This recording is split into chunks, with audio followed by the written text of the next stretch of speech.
Good evening and welcome to episode 58. As always, let's start with our gratitude attitude. So, if you would please gently close your eyes. Take a deep breath. As you exhale, relax your body.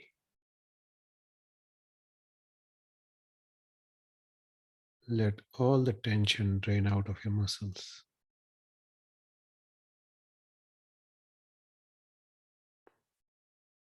Take another deep breath.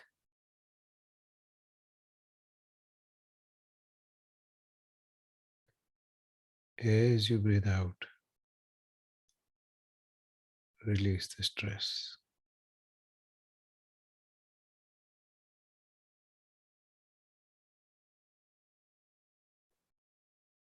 Take one more deep breath.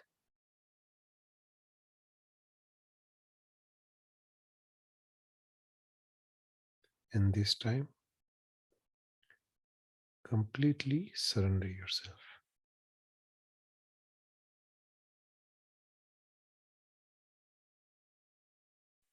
Now,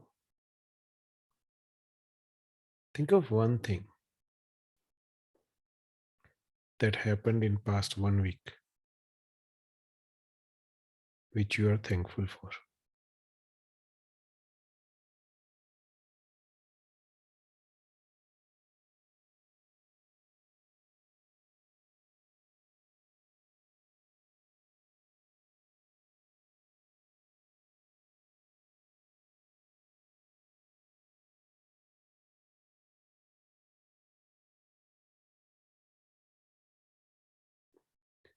Once you have identified that, think about why you're thankful.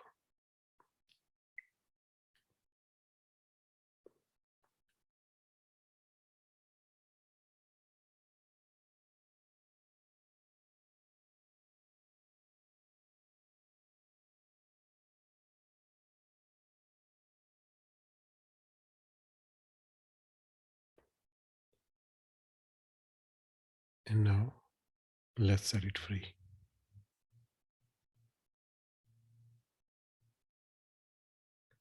If you're by yourself,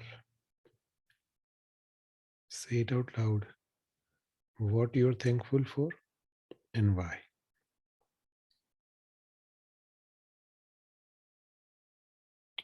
If you're with someone, tell it to each other.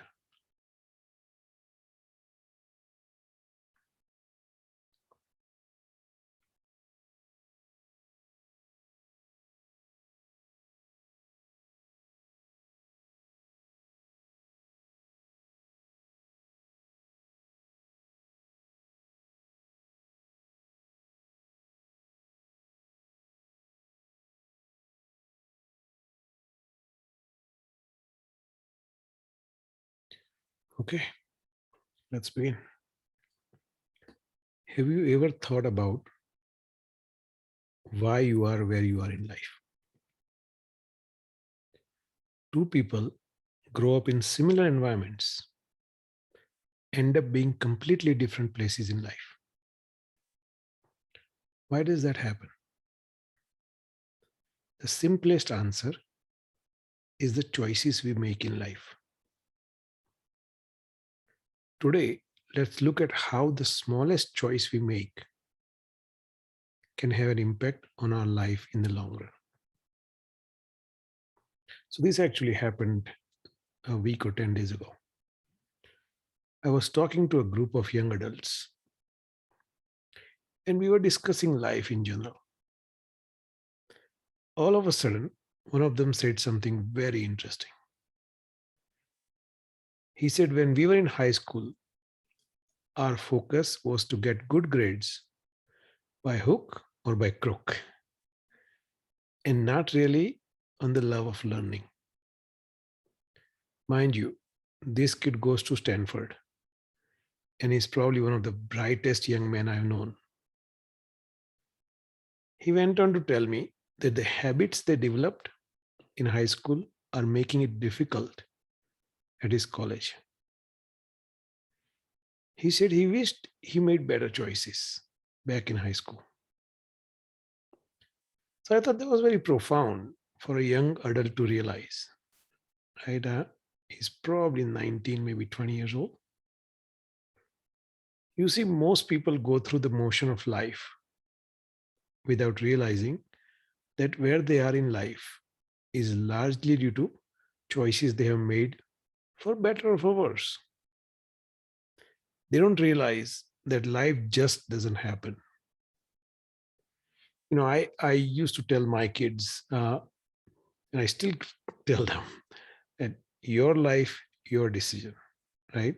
I'm happy to point out pluses and minuses to you, but ultimately, it's your life. You must make that decision. You must make that choice. And quite frankly, I wish I started a little bit earlier than I started, a lot earlier than I started, but it is what it is. So I digress. Let's come back. I recently came across a book called Living by Choice by Michael Nelson. He's a pastor from Memphis, Tennessee. It's an interesting read. And some of the choices he advocates for better living include, and I'm just going to go this and give you my thoughts on each one of them. He says the choice to embellish others and not yourself. Think about it. Most of the time, we are too busy talking about ourselves and our achievements rather than giving credit to others who have done a phenomenal job. The choice to be the leader of your life. And this actually gets me because, at least for the last 20 years, I always try to tell people wherever I have a chance that try to be a leader rather than a manager. You see, most people are managing their lives and their families. When you don't lead, someone else will. If you are just managing your family, right, then outside influences such as social media become dominant. There is no leadership in life. So that's very important to realize the difference between a leader and a manager. We have too many of managers in our society, quite frankly. We're good at churning out managers. What we need to be good at is to develop leaders.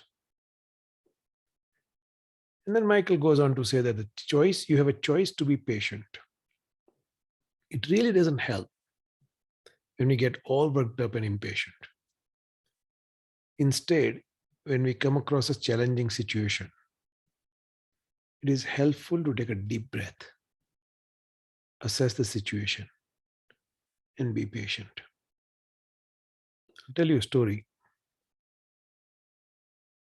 I was at an airport. This was, I won't say, maybe 15 years ago, 12 years ago. I used to travel a lot. And I'm sitting at a gate and I try to, if I'm early at the airport, I try to find a gate where there are not that many people around and just, sit in quiet and work. So I'm doing that.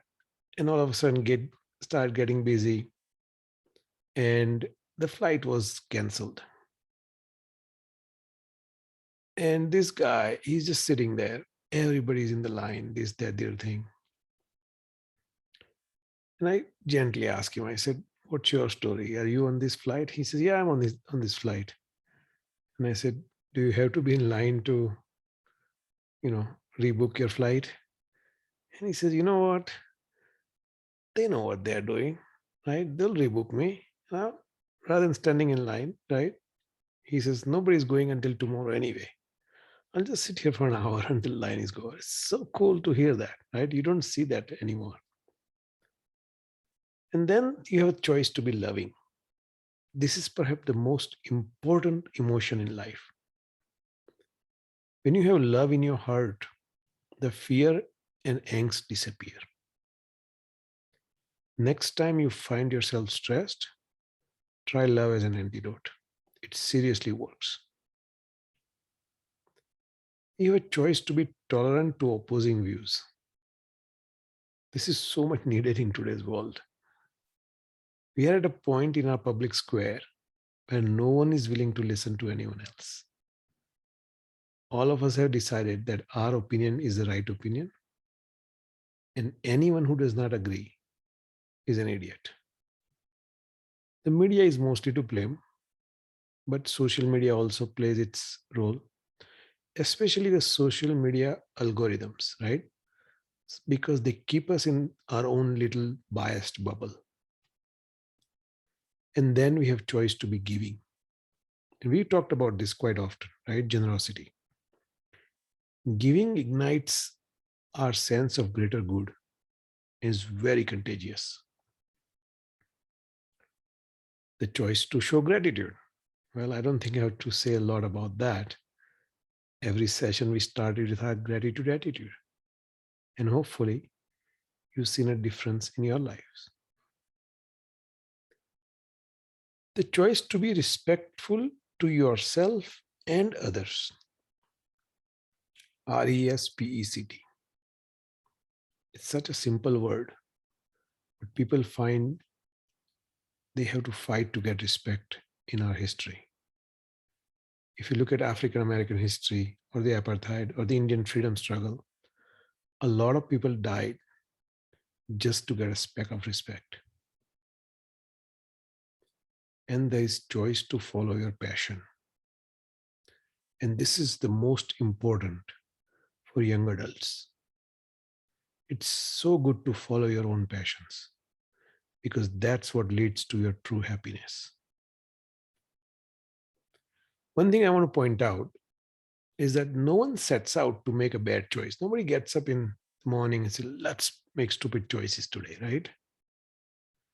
Often we tend to make choices that lead to short term gain or instant gratification as opposed to what is good for us in the long term. The human brain is wired this way because in the caveman days, what was important was you get to eat or you die, and that's it, right? But we come a long way. That was millions of years ago. Most people don't have to worry about day to day necessities. So we have to be mindful about choices we make that are good for us in the long run, as opposed to what feels good at the moment. Developing mindfulness is really helpful in this scenario. And the easiest way to develop mindfulness is what else? By creating a daily meditation practice. So that's the sermon for the day. In today's meditation, as always, we'll settle down at our hearts. Then we'll try to focus our attention on the parts of the body that are calling for our attention. Let's say if you're experiencing pain in your hand or your leg or some other body part, we'll bring our attention to that part of the body. We'll keep our focus there until the pain experience is no longer bothering us. This does not mean the pain goes away, but it means that the suffering from that pain goes away. If you don't have any pain in your body, then bring your attention to body part that's calling out attention, such as itchy nose, right? Or scratchy feeling on our arms. Once that sensation passes, we'll focus on the vast awareness. Let's just enjoy without any thoughts. That's the idea. In between, if the sensation comes back, we'll go back to focusing our attention on that body part. So hopefully it's quite clear. I'm going to, of course, guide you through it. So let's start. Please get into your meditation posture. So cross-legged position, or if you're in a chair, make sure your legs are straight, your back upright, spine erect, shoulders leveled. Gently close your eyes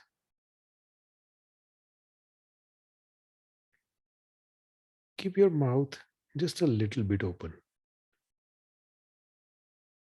We tend to store a lot of our tension in our jaws. When our mouth is open, that tension disappears. Put your palms in your lap, right over left. Take a deep breath.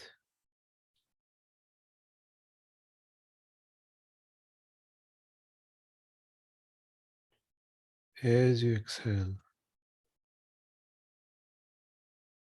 let all the tension drip away from your body.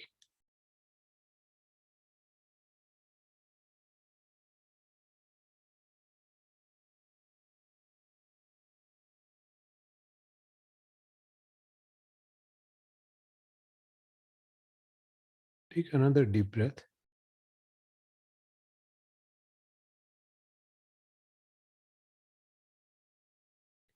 As you exhale, let all your worries melt away.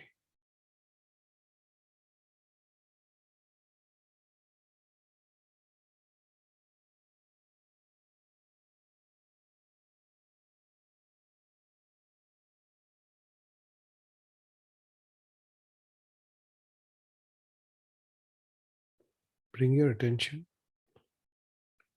to the sensation of your breath.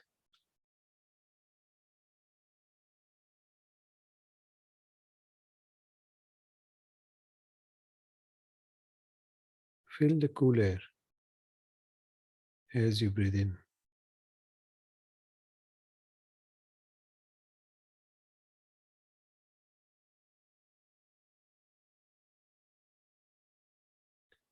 Feel slightly warmer air as you breathe out.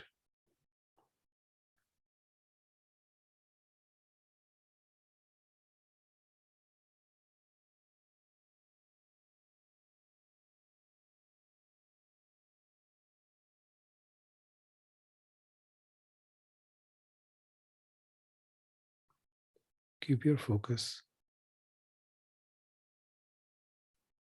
the sensation of your breath for about a minute or so on your own.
Bring your attention at your heart.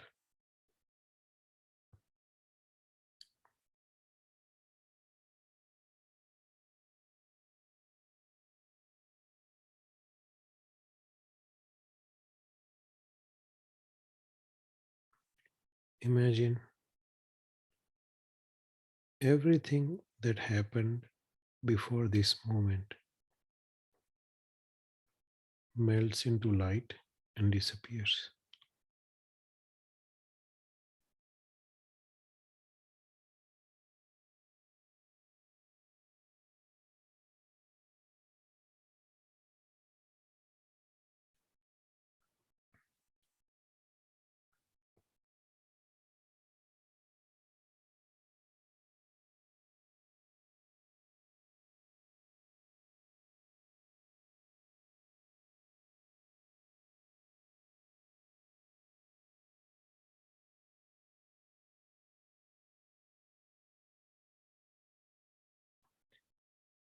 everything that has yet to happen is not real anyway.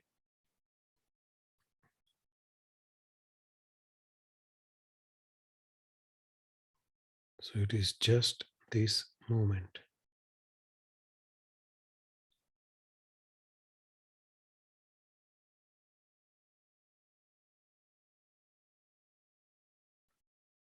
Stay in this moment.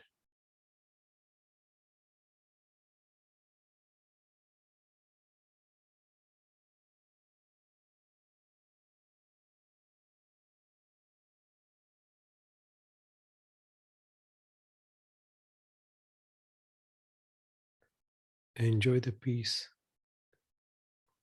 this moment brings.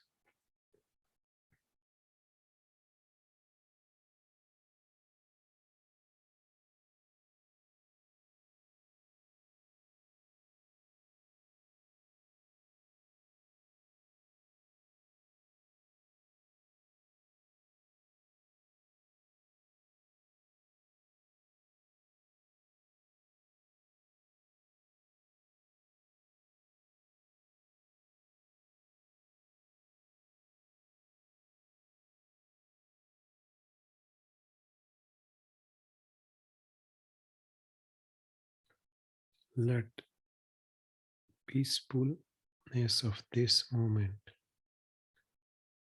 bring the next peaceful moment.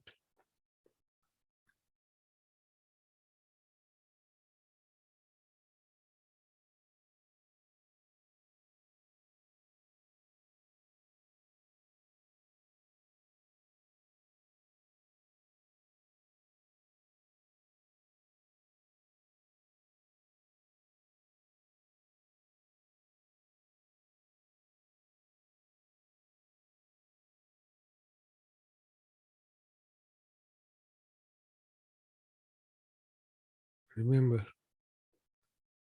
there's nothing to do, nowhere to go. Just enjoy.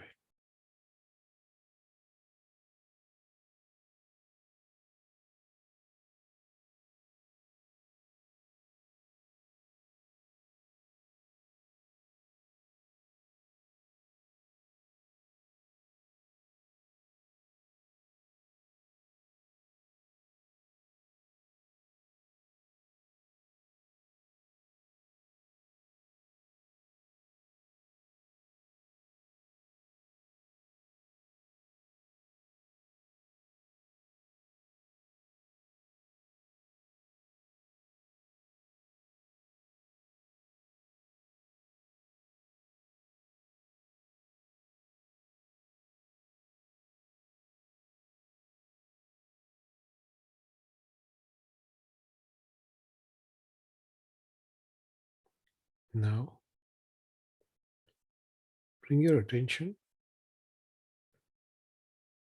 to the body part which is calling for the most attention, where you are experiencing pain and suffering. Just bring your focus to that body part.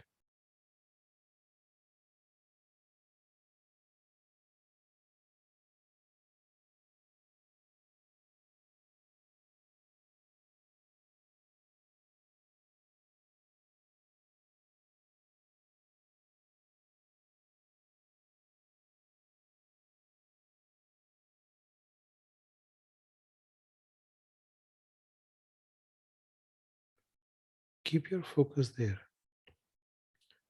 even if it feels that your pain is actually increasing.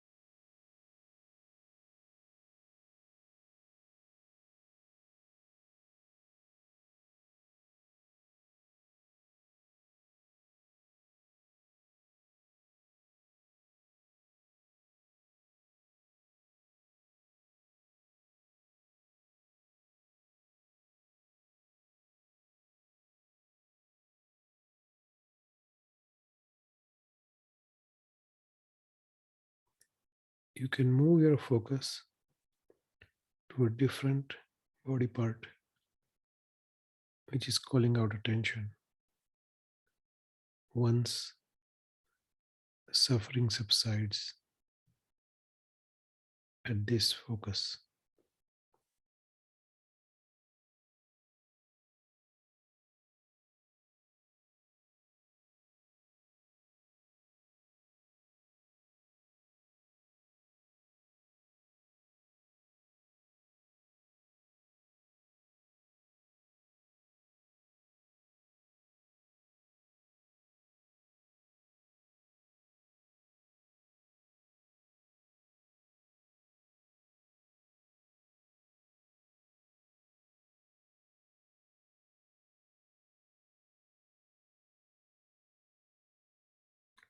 similarly, if you have an urge to itch,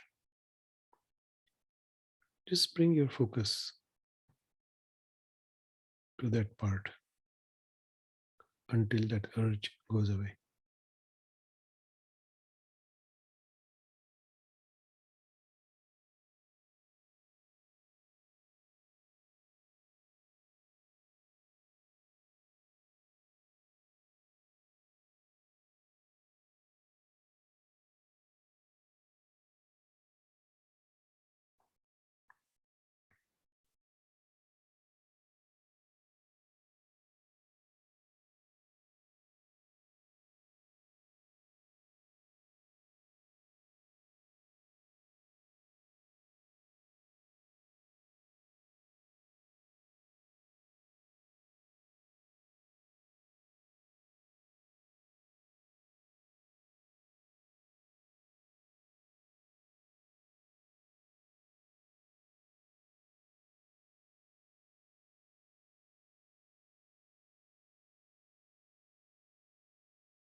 Once your body stops calling for attention,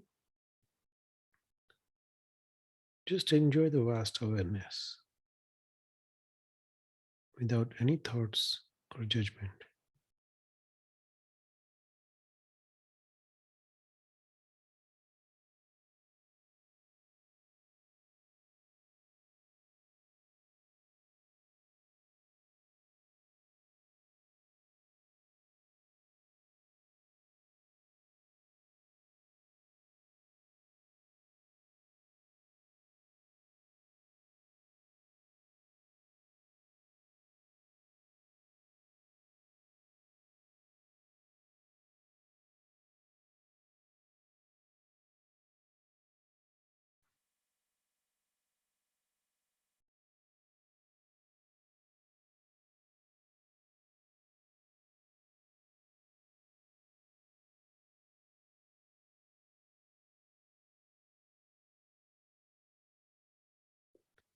When you are ready, gently open your eyes. Okay, any questions?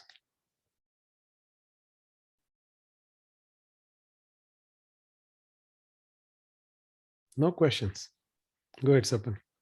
Yeah, so Nirubhai, about that incident that you had with or discussion you had with the Stanford student about the way he addressed the 12th grade or how the habits that he had and it didn't really wasn't able to get like a kind of a takeaway from that. So would you mind going one more time about Sure, that? sure. We were just having a normal chat, and all of a sudden he comes out, and these kids used to come to my house for maybe for exam or something. and there were 6 or 7 kids who would sit together, and I would listen to them in the other room, and I couldn't resist. So I would go there and kind of explain to them, like, they were once talking about Israel conflict, right? Arab-Israel conflict. So, I kind of explained to them in simple terms. So I knew them very well, what I'm trying to say. I know them very well. So we were just chatting in general, and he says, uncle, I find it hard sometimes to cope with my amount of work I have. That's the phrase he used. He says, it's just so much work they give us. And he says, I wish in high school, we made some habits to work hard rather than, just to make sure whatever minimum amount of work we had to do to get an A. And that's it, right? And this thing usually happens to these kids right in 11th grade onwards, because they're smart kids to begin with. They got their admissions early enough where by December, January they're done. So that semester and then 2 more. So for 3 semesters they're just hanging out, right, in high school. They're still getting their grades, but he said it made it really challenging for him first almost 3 semesters. I thought that was interesting to hear. And this is the smartest kid I know. I mean, this kid is so bright. It's insane. Correct. Yeah. They say that smarters are the lazier one, right? And they are It is. wired to feel lazier. That is absolutely true, right? so we call ourselves efficient, but yeah, we are lazy. Yeah, because they're supposed to be lazy, and that's what I mentor my engineers, some of the smartest guys, like, right? You have to really pick and choose your battle with them in terms of like what kind of work you give it to them. And if it is just grind work, you will lose those guys pretty fast. But at the same time, the rigor of any company nowadays requires them to be adding some more value to the bottom line, right? So so sometimes it's harder to get these folks work harder, and then the next thing you know is they leave. And so a lot of these kids up, and in my experience, they're not set out to be corporate people. Yeah. Right. They are Elon Musk of the world, right? Yeah. They're extraordinarily bright, and you can't put them in mold. And the corporations don't usually work that way. They want to put everybody in, because it's tough to run 10,000 people organization without having some kind of structure. And these guys don't work well with structure. That's the challenge, right? Yeah, makes sense. So no, good discussion topic though. Yeah. Thanks to my wife, I was like, what should I talk about? She's like, talk about that. You just talk to this guy. I said, okay, I'll talk about that. Yeah, no, these are our takeaways with our kids, right? Like it's about the thing that you bring it up, we reflect back on it and kind of mold, like do get some corrections and things that we have made mistakes, make sure that we can at least provide some path. Like Absolutely. I'm not pretty sure that we're going to be wrong, no matter, we're not going to be perfect, but we just want to be good enough. And see, a lot of things actually, Sapan, you already know this, right?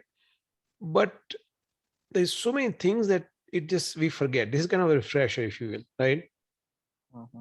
So sometimes, these things like, I knew that, but I haven't practiced that in a month or 3 months or whatever, right? Yep. So hopefully it helps. Thank you. You're welcome. Any other questions? Okay, I'm going to stop recording.